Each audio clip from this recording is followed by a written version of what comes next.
ایک تو یہ کہ ہم اپنے پوٹینشیل سے بہت کم گرو کر پا رہے ہیں، اور دوسرا یہ کہ جو گروتھ ہو بھی رہی ہے اس کا فائدہ صرف چند مخصوص گروہوں یا مخصوص افراد کو ہو رہا ہے، اسماعیلی اور صاحب عوام آپ نے الناس بھی جو ہے یہ وہ اس ورلڈ سے بینک کی رپورٹ دیکھی ہوگی، یہ معاشی سسٹم جو نکارہ ہو چکا ہے، جو بتایا ورلڈ بینک نے، آپ نے کہا ایشین بینک بھی کہہ چکا ہے.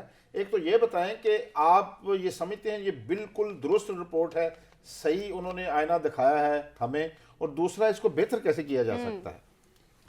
جہاں پہ انہوں نے یہ آئینہ دکھایا وہاں پہ انہوں نے اس کو بہتر کرنے کے طریقے بھی بتائے ہیں. فار ایگزامپل ان کا یہ کہنا ہے کہ ہمیں ہیومن پالیسیوں کی کیپٹل ضرورت میں ہے. انویسٹ کرنا ہے، چونکہ اس وقت ہمارے ہاں 5 سال سے کم عمر بچوں کی شرح اموات کو دیکھ لیں، یا بچوں میں سٹنٹنگ کو دیکھ لیں، یا ان کے جو تعلیمی معیار گرتا ہوا تعلیمی معیار ہے اس کو دیکھ لیں، تو ان کا یہ کہہ رہے ہیں کہ ہمیں ایک تو ہیومن کیپٹل میں انویسٹ کرنا ہے تاکہ آنے والی دہائیوں کے لیے ہماری ایک جو ورک فورس ہے وہ پروڈکٹیو اور افیکٹو ورک فورس بن سکے. اب وہاں پہ انویسٹ کرنے کے لیے رقم کہاں سے آئے گی؟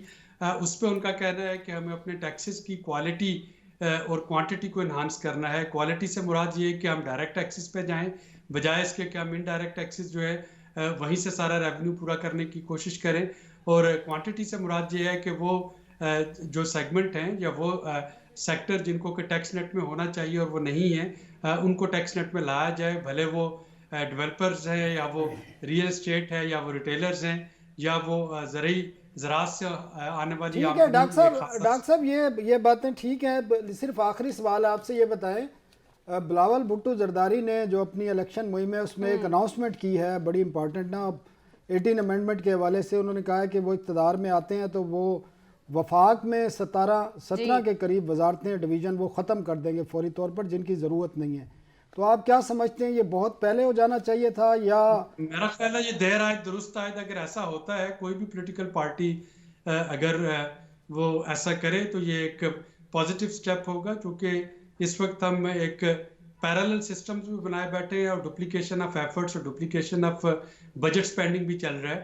تو 18ویں ترمیم کی روح ہی یہی تھی کہ ایک تو یہ کہ جو اختیارات ہیں ان کو مقامی سطح تک ڈیوالو کیا جائے، دوسرا یہ کہ صوبے جو ہیں وہ اپنی ٹیکسیشن میں خود مختار ہوں، تاکہ وہ جو مقامی سطح پہ ٹیکس اکٹھا ہوتا ہے وہ مقامی سطح پہ مسائل کے حل کے لیے لگے.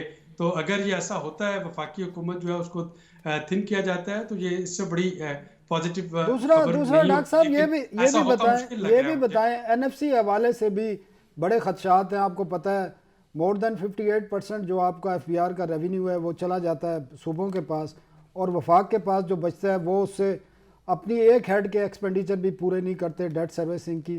تو NFC جو ایوارڈ ہے اس پہ بھی ریوائز کرنے کی ضرورت ہے اس حوالے سے؟ دیکھیں اسماعیل اللہ جی، وہ تو تبھی ریوائز ہو سکے گا اگر آپ کا جو سیاسی منظر نامہ ہے وہاں پہ گفت و شنید کا جو ہے کوئی روم موجود رہے گا.